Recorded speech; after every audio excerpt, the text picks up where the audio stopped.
Vamos a iniciar el diálogo con nuestros invitados. Está con nosotros en Quito el asambleísta Fernando Urbano, a quien quiero agradecerle por acompañarnos a esta hora de la mañana. ¿Cómo le va, asambleísta? Buen día. Buenos días, Javier. Un gusto estar en esta mañana con el Ecuador. A usted por aceptar la invitación. Dentro de esta comisión que usted preside, la comisión especial, por cierto, para la investigación de los hechos ocurridos en el paro de octubre del año pasado, ¿qué realmente dentro de la comisión se tiene como informe? Han pasado ya algunos meses. Efectivamente, ya han pasado más de 45 días y aún no tenemos informes oficiales de la mayoría de instituciones que fueron convocadas por la Asamblea Nacional para presentar estos reportes. El Pleno de la Asamblea les dio un plazo de 30 días y aún no han sido entregadas. Quienes se han acercado a la Asamblea Nacional o quienes han hecho llegar sus informes son la Gerencia del Banco Central y también la Defensoría del Pueblo.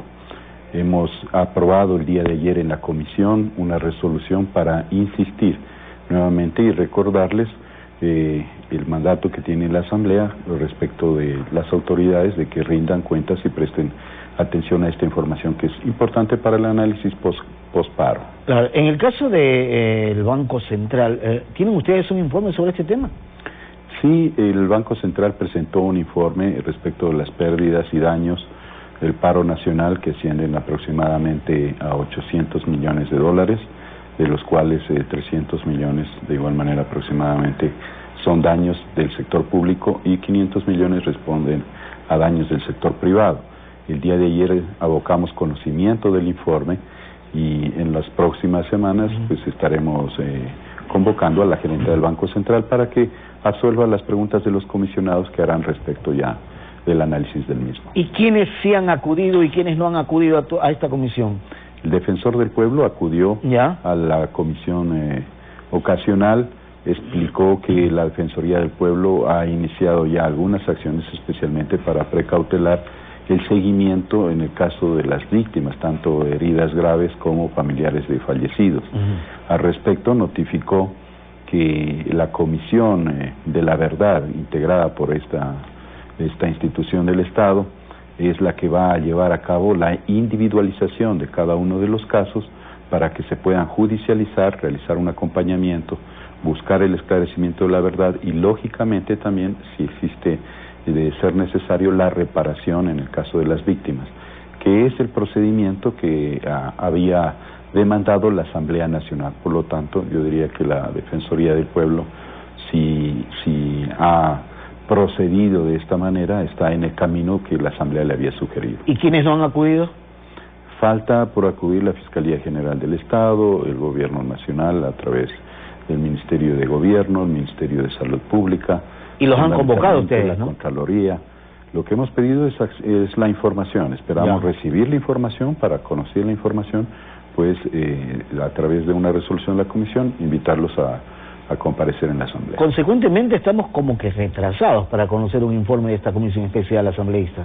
Bueno, la comisión especial ya entregó su informe al Pleno, el informe fue aprobado por el anterior año, el informe del paro nacional.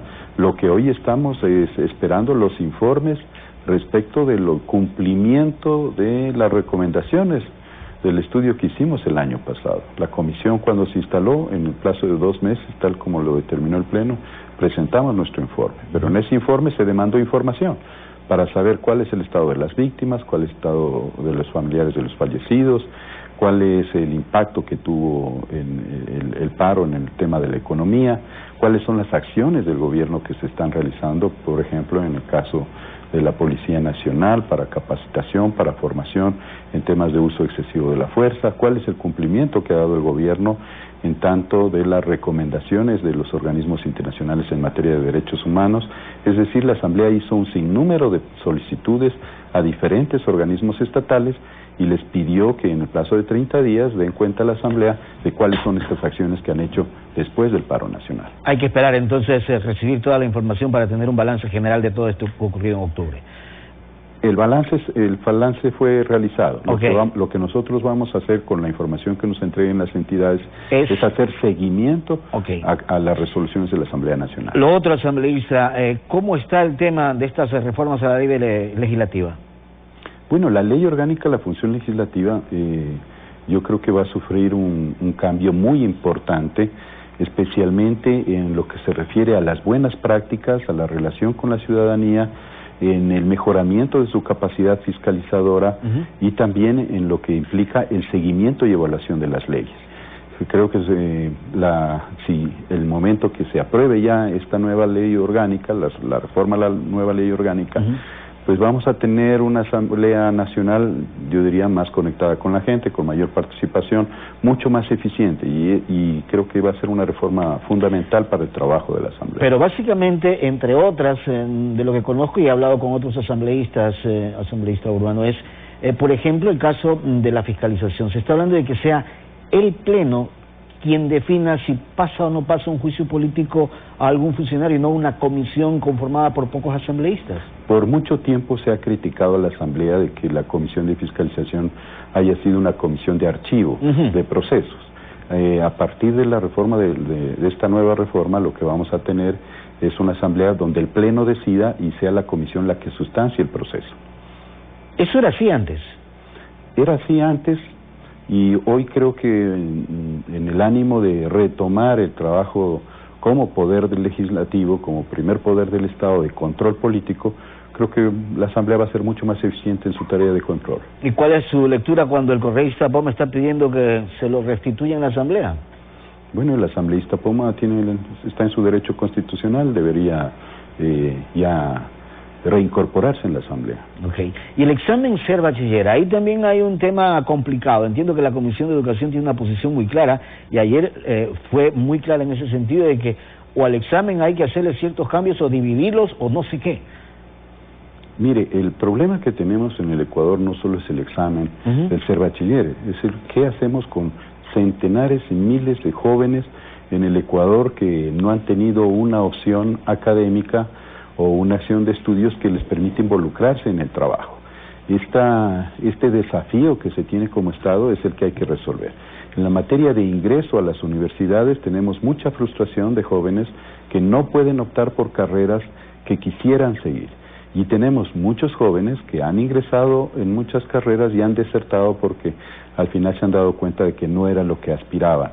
Entonces, definitivamente hay que hacer ajustes, no solo en los temas de los conocimientos, sino en los de aptitudes, y para ello es necesario cambiar el sistema de ingreso a las universidades con mayor flexibilidad. Ahora, se planteó en su momento dentro del Pleno de la Asamblea por algunos asambleístas, conversaba con Guillermo Celi, de eliminar la prueba ser bachiller. Yo creo que en este tema tenemos que ser más responsables, aun cuando diciendo que esta prueba se ha convertido tan impopular, digamos así, que el proponer eliminarla pues se vuelve políticamente viable. Pero sin embargo, en la práctica creo que la universidad sí necesita filtros y también la universidad necesita mejorar su calidad académica. Y parte de ello es que los jóvenes puedan tener para sí mismos un sistema de autoevaluación y de automedición para ver qué es lo que mejor les conviene en el futuro. Lo que se critica es que el contenido de las preguntas de la prueba ser bachiller no tienen casi nada que ver con lo que se aprende en el colegio, frente a una necesidad que esa sea como el 60% para poderse graduar de bachilleres. Lo que hay que evaluar son las aptitudes más que los conocimientos. Correcto. Y esos son los ajustes que hay que hacer. Y así creo que está en función la Comisión de Educación. Hay que ir hacia eso. Creo que hay que valorar cuáles son las inclinaciones, cuál es el perfil del ser humano que va a optar por esa carrera. Claro, y hacer otra prueba con miras, qué sé yo, 3 meses de preparación, como era el preuniversitario, y saber si tienes aptitud para seguir una carrera o una cuestión profesional, ¿no? El ajuste no solo va a 3 meses antes, o sea, hay que pensar en todo el proceso de formación de los seres humanos. Creo que también el pensum, la malla curricular de la etapa anterior de la universidad, es la que hay que revisar. Ahí es donde el ser humano va descubriendo sus aptitudes, sus inclinaciones. Creo que hay que trabajar sobre menos contenidos, más valores, más principios, más inclinaciones vocacionales, y creo que por ahí puede ir, digamos, una revisión en la malla curricular, porque caso contrario, cuando llega el estudiante ya el último año antes de ingresar a la universidad, entra también en una etapa de estrés y muchas veces toma malas decisiones. Nos pasa con nuestros hijos, nos pasa con nuestros familiares, y creemos que en ese sentido el sistema educativo tiene que mejorar. ¿Las actividades en la Asamblea se cierran esta semana ya? ¿No hay más hasta después del feriado de Carnaval o no? bueno, se cierran, entramos en receso legislativo. Como usted sabe, la Asamblea tiene un receso legislativo de 15 días. De 15 días. Sin embargo, muchos legisladores aprovechamos este tiempo para intensificar nuestro trabajo de territorio. Muy bien. Asambleísta, quiero agradecerle por haber estado con nosotros esta mañana. Muy amable, Javier, gracias. No, que tenga buen día. El asambleísta Fernando Burbano, son las 7 de la mañana con 18 minutos. Vamos a hacer la pausa, enseguida regresamos con más.